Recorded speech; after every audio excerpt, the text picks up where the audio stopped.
people that understand the problem, that understand the issue, they can come back into your communities and help out. Not become a part of a system that continues to lock up our youngsters and not give them opportunities. But we need more people like you to come out there and help out. And that's basically my pitch. It's like, what are you going to do with this information? What are you going to do with your brothers and sisters? How many of you have had persons being deported? Relatives that have been deported. You know, we all have people that have been deported. We all have people that have been involved in gangs. Either our brothers or nephews or, you know, our uncles. We always have somebody that we're involved in the neighborhood. You know, so that's basically where I want to end up, you know, unless we've got a couple of minutes of questions. Yeah, well, we have 5 minutes, so we can stay as long as the other class comes in. Please, this is your time to raise any questions you might be thinking of as we were talking and as you were also reading the book and exploring the website. We are all addicts. So any questions? Or I'm going to give one. Aaron. I was wondering what a gang initiation would be like. A gang initiation? Yeah. You just get beaten up for 13 minutes, for 13 seconds. 30 seconds. 30 seconds for MS-13, 18 seconds for the 18th Street. So you choose, Aaron, which one? So you choose. 18 or 30? 13 or 13. Or 13? Yeah. Or 18? Any other question? Do you know about how many people have successfully gone through the Homies Who Need Those program?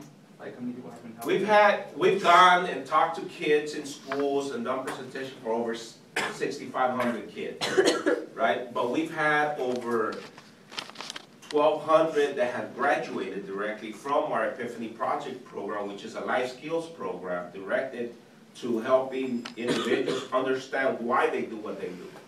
See, many gangs, you know, or gang members, people think that just telling a gang member, leave the gang, man, it's not giving, it's causing you problems, it's destroying your family, you're going to jail.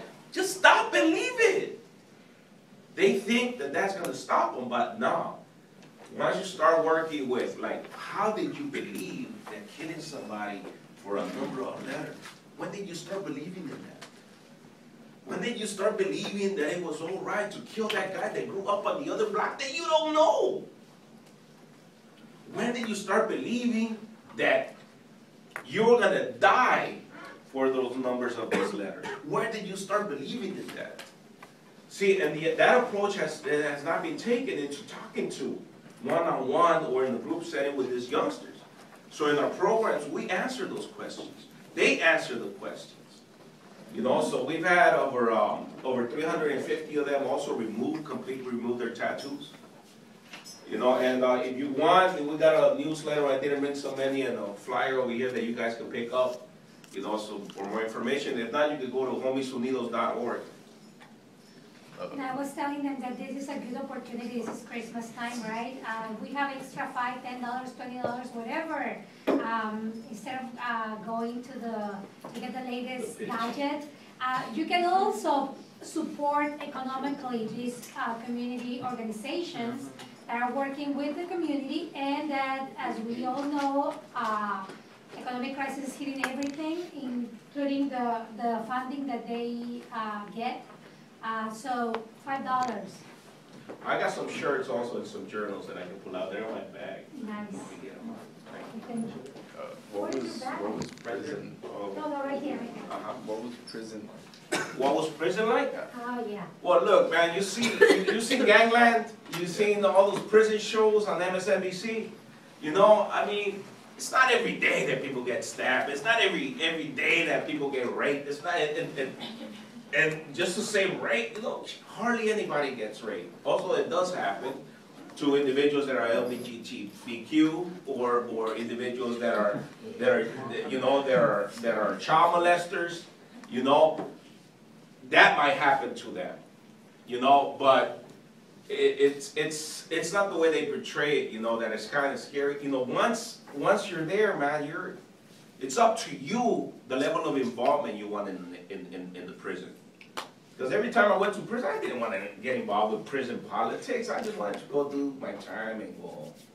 You know, other people went in there and they wanted to gangbang in there, you know, get involved in drug trafficking, start doing tattoos and, you know, get their level. Because once you're in prison, if you want to go into that level of earn respect and credibility for yourself and your gang in prison, I mean, you can go into some levels in prison that you can never, you probably will never come out because of all the involvement that you can get in there. So it's all up to you and the level of involvement you want to, you know. And it's really, the most degrading thing is having to, you know, take your pants down and show your butthole to every other man, you know, every time they tell you, just to check if you got something hidden in there. I mean, that's the most degrading thing. But after a while, you're having a conversation with the guy next to you that's also squatting in coffee. You know, so you get not used to it, but you get accustomed to it. You know that's a part of the process, right? That's part of the process. So you can get comfortable in any uncomfortable area after some time. You know, and that's the problem. That prison has become comfortable to many other guys. And actually has become a rites of passage for many of them. Anything else? How many times did it take to get a tattoos removed?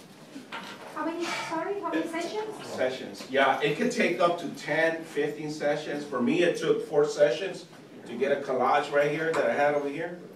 I had like ink bottle, prisons and stuff. So that took off. I had one in my fingers that I went out the first time. Got one on my chest that I'm taking off. You know, the last one, and that's taken me like 7 treatments already. And they're very, very painful.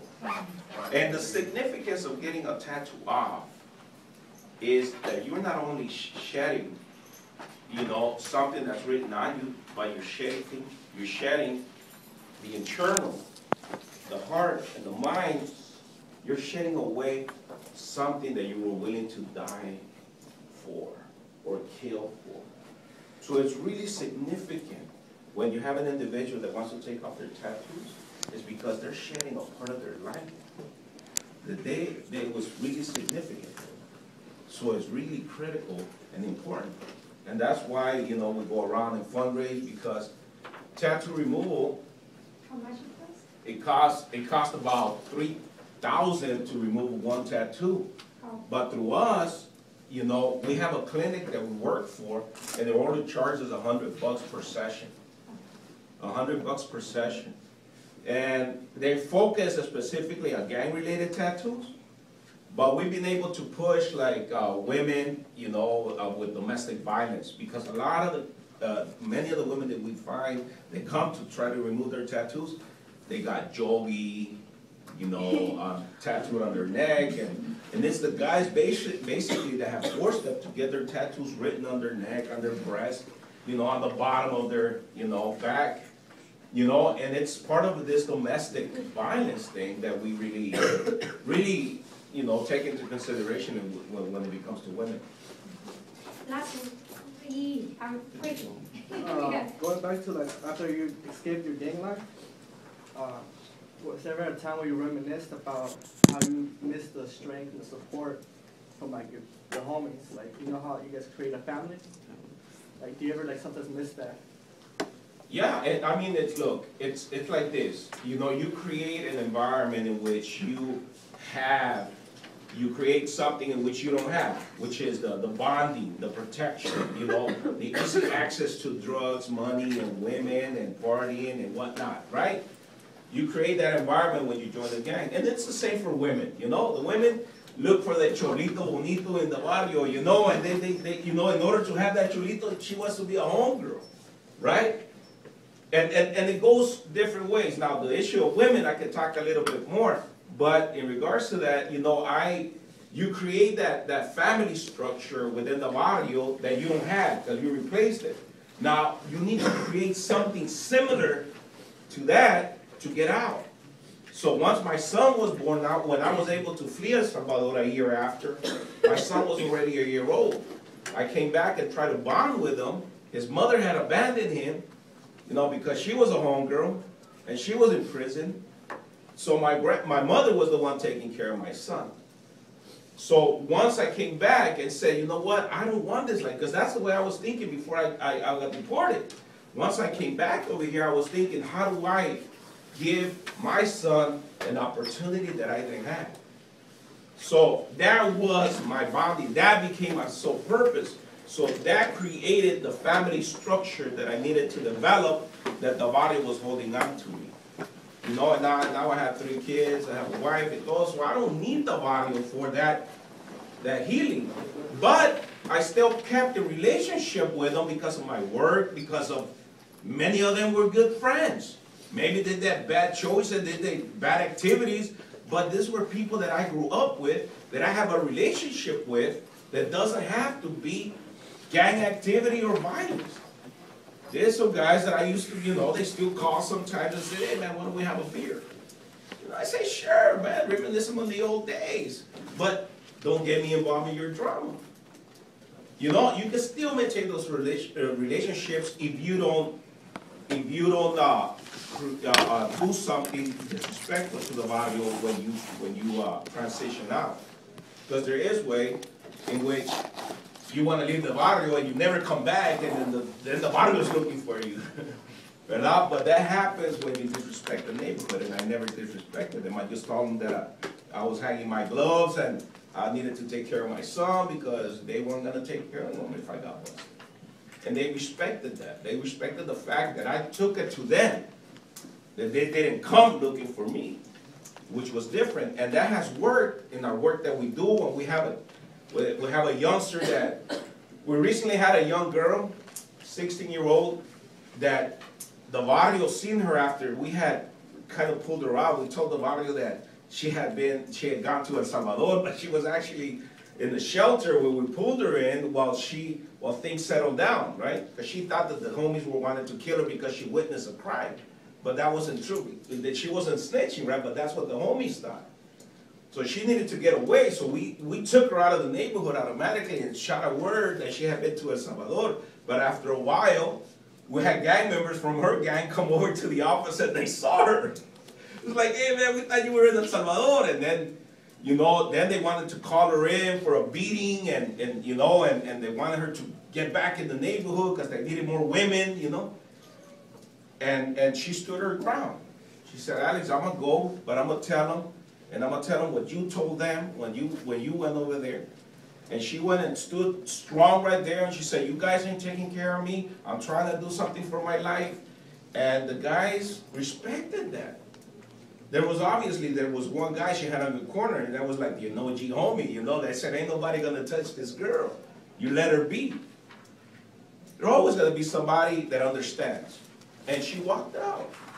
You know, she's been good. Now she wants to be a cop. It's up to her. You know, right?